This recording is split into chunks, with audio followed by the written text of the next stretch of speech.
Coming up to new phone time, Apple want us to pay close on $2,000. I say not a chance, my good friend. Mentioned this to our good friends at GearBest and they sent us this. What is this? Let's find out. Well, let's see what's in.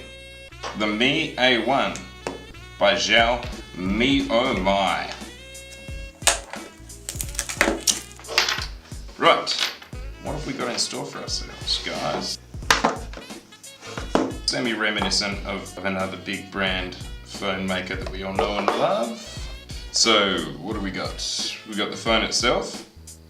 Again, this is all looking pretty familiar to me. We got our little SIM opener pin there in instructionals. We've got our chargers. Oh dear, dear, dear. Now that's not gonna fit into my socket. Let's be careful of how we word these things. So now I guess we get to the fun, stressful, hard part, which is testing and seeing actually if this guy stands up to a quick, cheap replacement for what we are otherwise paying double or triple the price for, at best, to be honest. Good afternoon, the sun's out, so are we.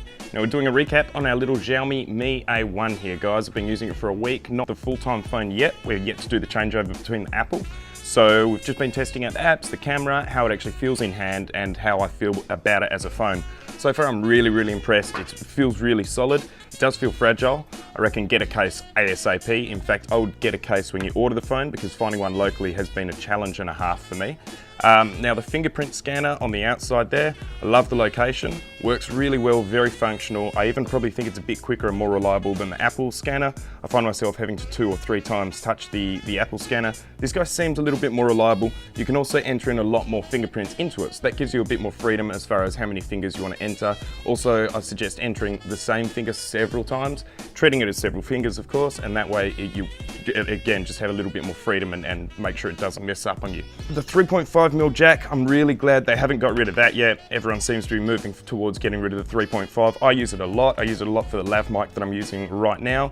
I use it a lot for earphones of course, and I don't want to have to carry around extra dongles for it. So that's a good sign, keep that, I really like that. Same deal with the infrared port. Now that's very functional, same thing, the built-in Mi remote app works quite well with my TV. It's already programmed and working perfectly with my TV at home, so no problems there. Quite impressed to see that infrared receiver. Again, something I think Apple needs to get their head around. The screen, look, it's definitely not as punchy and vibrant as what you're going to see in your Samsung, your Apple, your LG screens and phones. I find it maybe a little bit more almost like a Kindle-y style, tablet-y style screen, which to me isn't a bad thing because I look at these things for a long time each day. So for me, it gives a little bit of a softened effect. I find myself looking at it a little bit softened-eyed. After looking at the iPhone for a long time, I find I'm squinting a little bit and it's quite harsh and intense. I'm turning down the brightness and everything like that. This just feels a little bit more gentle on the eyes. To be honest, it's not as crisp. I've noticed that in watching videos. There's a little bit of softness to it in comparison to the iPhone. Again, it's bigger, but the screen resolution is also a little bit lower. So it is actually noticeable when you put them side by side. When you look at the thing standalone, I think it's actually quite nice, quite beautiful screen. So again, once I've moved to this full time, I think that's not going to be an issue at all that you notice unless you put it right side by side with a really beautiful screen there. The speakers on that front, watching videos and watching my own videos so I can do sound comparisons, the speakers built into this are not impressive as well.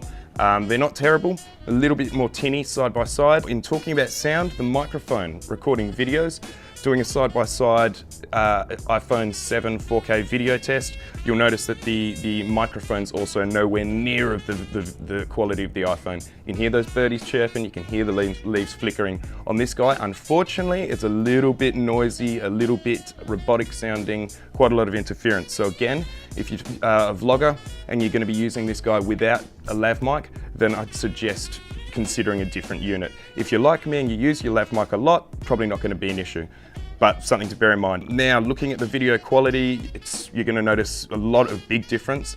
I'm not going to necessarily say it's massively much more terrible picture quality. It's certainly a lot sharper than the iPhone. It's definitely struggling in the high contrast more than the iPhone.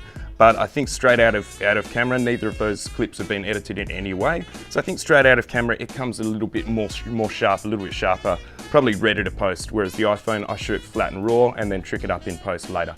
I will also comment that I was apprehensive as to whether or not this truly was going to be 4K recording when I got it. On looking at file sizes side by side, the 31-second clip is almost identical file size. So unless they're working some crazy sort of extrapolation system to get it as close as possible, which I doubt, I believe it is the same 4K system as what you're getting in your other handsets.